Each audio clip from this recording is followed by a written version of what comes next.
Assalamu alaikum wa rahmatullahi ta'ala wa barakatuhu. Caggal min jottuɗen Allah julɗen neraɗo Allah sallallahu alayhi wa sallam. Mbaɗa salmina dendagal leñol men fof fuutonkoɓe fof, seeremɓe Fuuta fof, salmina gendiyankoɓe fof, moni fof tina e hoore mum ko needi timmudi ummade nder meɗen pewde e mum. Konguɗi ɗiɗo ko konguɗi ɗi ganduɗa wawana wasde yaltude ala ko yaltin ɗum noon sona yiiɗade jaam, yidde leñol men daña jaam, yidde ɓamtare leñol men. E hande o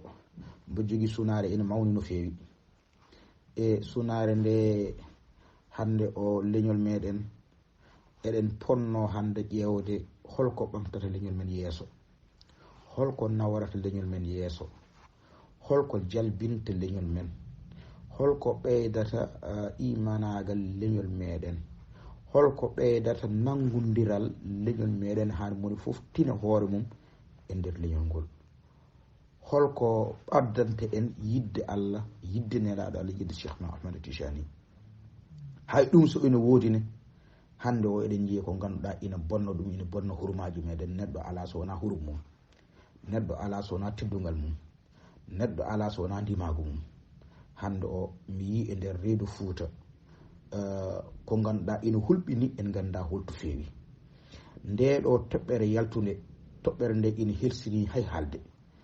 E leƴƴi goɗɗi so nani eɗen kaala nde ɗo toɓɓere ɓe dañi ko ɓe jaldi en. Hande o ina hanno ƴeewen hande ɗo zamanu o yarata ɗo jaren ɗon, ɗo zamanu o hucci ɗo kuccen ɗon, tawa eɗen gonde ndimago men e kulol men Allah, e yidde men nelaɗo men Allah, e yidde men Cheikh Mouhamed Tijani. Kono so tawi en gari nde ɗo toɓɓere ganduɗa welani haalde, saabu ko wiyete maccuɓe, hay min ni wiide maccuɗo ni ine tedde nder ɗemgalam, yo wiyete maccuɓe nden ko e ko wiyete maccuɓe joni ko ina serti, wona gotum. Nden koɓe gonɗinno nden ko e ko gonɗin joni ko wona gotum. Nden koɓe maccuɓe ko soddateɓe, a soodon maccuɗo ma ara ina liggono ma, basal ina nana ɗumen hen, wasde hulde Allah ina nana ɗumen hen, wasde gomɗinde Allah ina nana ɗumen hen, wasde jabde hudduru Allah ina nana ɗumen hen. Hande o en gonani e on systéme joni o, so neɗɗo ari huccite ma ina inna Allah, ina rewa Allah, ina huuli Allah, an biɗo ka kulɗo Allah o anda hol ɓurɗo goɗɗo on, a wawa wiide on ko maccuɗo maɗa. Nden ina gasanno, kono joni ɗum wawa gasde. Haade ɗum wawa gasde noon, mballe yimɓe no goniri neɗɗo goto, mballe yimɓe no goniri neɗɗo goto. Gandal ngal koko jangirte ha neɗɗo wawa famde ko jangi koko woni. Neɗɗo jangirta ko ha anda Allah, neɗɗo jangirɗo ha anda holnelaɗo sallallahu alaihi wasallam, neɗɗo jangirɗo ha anda Cheikh Tidiane, neɗɗo jangirɗo ha anda no wurdi, ha no wurde bandum en. Ganduɗen Fuuta koye teddugal, ganduɗen Fuuta koye hurum, ganduɗen Fuuta koye needi. Needi ndi noon en ɓura, hay goto ɓurano en hen seereɓe meɗen, anduɓe meɗen ɓe. So tawi ha hande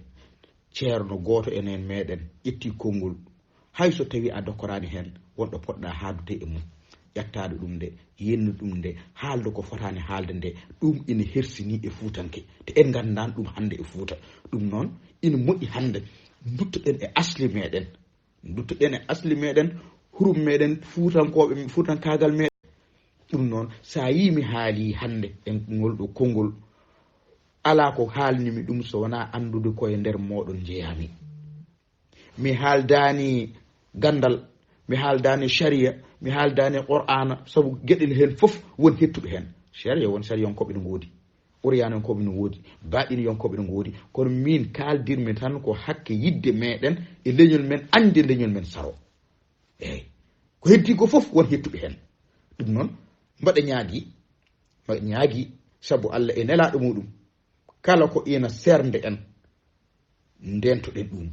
kala ko ina taƴa enɗam meɗen ndentoɗen ɗum, kala ko ina utta ndimago meɗen, hurum meɗen ndentoɗen ɗum. Tinnoɗen kala joguiɗo miijo moƴƴo mo ina nawra leñol ngol yeeso, yo yimɓe dippu hen, yewtide hen, famodira hen, ɓuuri luure ɗi ganduɗa ala hoore, ala laaci, ɗi ganduɗa adda tan ko caɗele, addata ko kutuye, addata ko yaw, addata ko angu, ganduɗa ina jogori reɓoyde ha artoya e tanirakon meɗen, te ɗum en ñagaki ɗum Allah.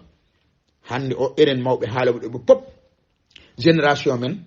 danaka nana ɓenna ko sukaɓe garoyte sukaɓe yo wot ko goppanɗen sukaɓe janngo e jam so ɓe ngari ɓe mbawa nantade hen ɓe guura gurdam belɗam kono woto en goppanɓe luure ɗe ganduɗa janngo e jam ina addana ɓe caɗele ina fadna liggiyaji meɗen holko ɓe donata e meɗen nden on saaha bandiraɓe tedduɓe balle yimɓe no guurdi jam gormoɗen seeramɓe ɓen mawninen seeramɓe ɓen jetton togdugal dokken seeramɓe men saabu kamɓe janggin en koɓe gandin en so neɗɗo janggi kadi yo tursito kono toɓɓere nde ɗo mbaɗa ñaagui reedu Fouta fof nde ɗo toɓɓere mbaɗa ñaagui yoɓe gas ɗumen ɓe gubba weeɓata noon weeɓata saabu noon maccude enen fof ken maccude Allah saabu nelaɗo men sallallahu alaihi wasallam kanko ko maccude Allah ala ɓurɗo nelaɗo Allah e nder windere ɗum noon enen en diwata maccuɓe kono ko maccuɓe Allah enen fof neɗɗo a suusa nda ɗum mbiyaɗa ka maccuɗam min kam min ceerno Ahmed Tidiane Ba mo Bambilor mi suusa wiide noon ɗum noon ɓurɗo en wonde maccuɗo ɓurɗo hen moƴƴuɗo woni ɓurɗo hulde Allah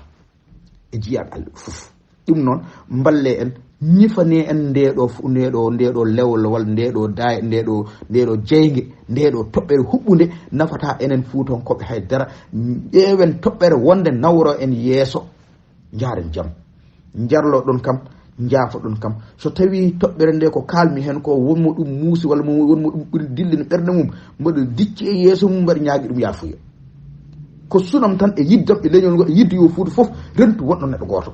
mbaɗen haɓɓere wotere gonten neɗɗo goto jogoɗen anniyo goto jogoɗen yidde wotere